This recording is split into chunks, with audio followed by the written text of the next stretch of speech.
2টা বেজে 30 মিনিট। যাব হচ্ছে যমুনা ফিউচার পার্ক, একটা কাজ আছে। লাঞ্চের পরে রওনা দিলাম। রাস্তাঘাট ফাঁকা পাবো আশা করি, তারপরে বলতে পারতেছি না। রাস্তায় যদি ট্রাফিক না থাকে তাহলে হয়তো বা বেশি সময় লাগবে না, আশা করি হাফ অ্যান আওয়ারের মধ্যে পৌঁছে যেতে পারবো। আল্লাহর নাম নিয়ে মেইন রোডে উঠি, দেখি যেন সব কিছু ঠিকঠাক মতো থাকে, রাস্তায় কোনো পেরেশানিতে পড়তে না হয়।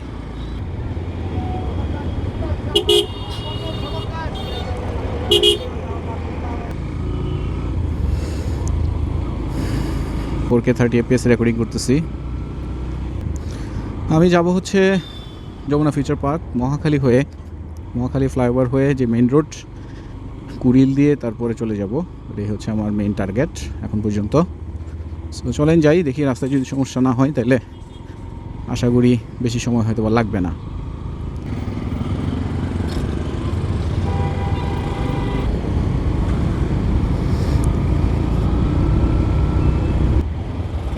সো কোথাও না কোথাও হয়তো বা একটু প্যারা খাবো।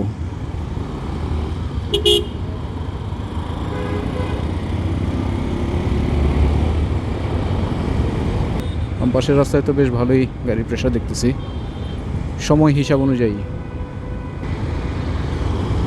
আরে পুরো রাস্তা তো একদম প্যাক হয়ে আছে,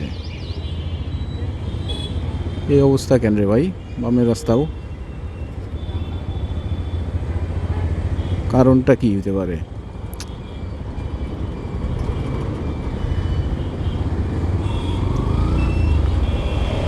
বিজয় সরণি দিয়ে বাম পাশ দিয়ে চলে যাব প্রধান উপদেষ্টা কার্যালয়ের সামনে দিয়ে।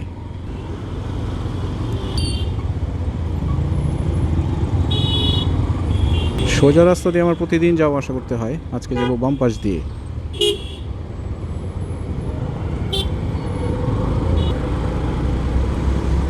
যাক, এই পাশটা ফাঁকা পাইছি।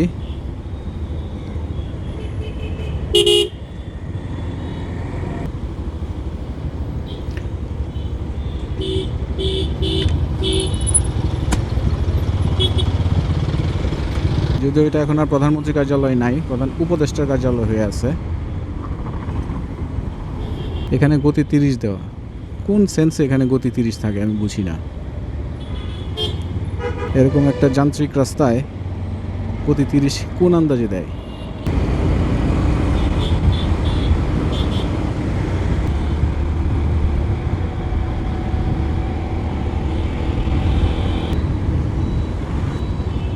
জাহাঙ্গীর গেটের সামনে সিগন্যালে আটকা পড়ছিলাম।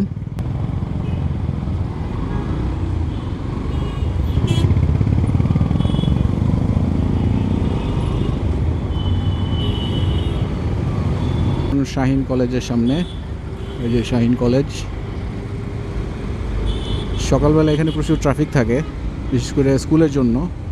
উঠে যাচ্ছি মহাখালী আমতলী ফ্লাইওভার, একবারে বনানী সেতু ভবনের সামনে গিয়ে নামবো এটা দিয়ে।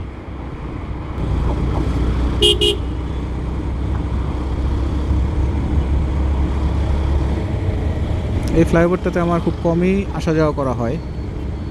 SKS টাওয়ার, সেনা কল্যাণের টাওয়ার শপিং সেন্টার, এই জায়গাটাও এখন করে ফেলছে। খুব চমৎকার লাগে, খুব সুন্দর লাগে। রেলের একটা ফুটেজ দিতে পারলে ভালোই তো এই সময়, কিন্তু রেলের তো আসলে টাইম টেবিল আমি জানি না, সো বলতে পারতেছি না।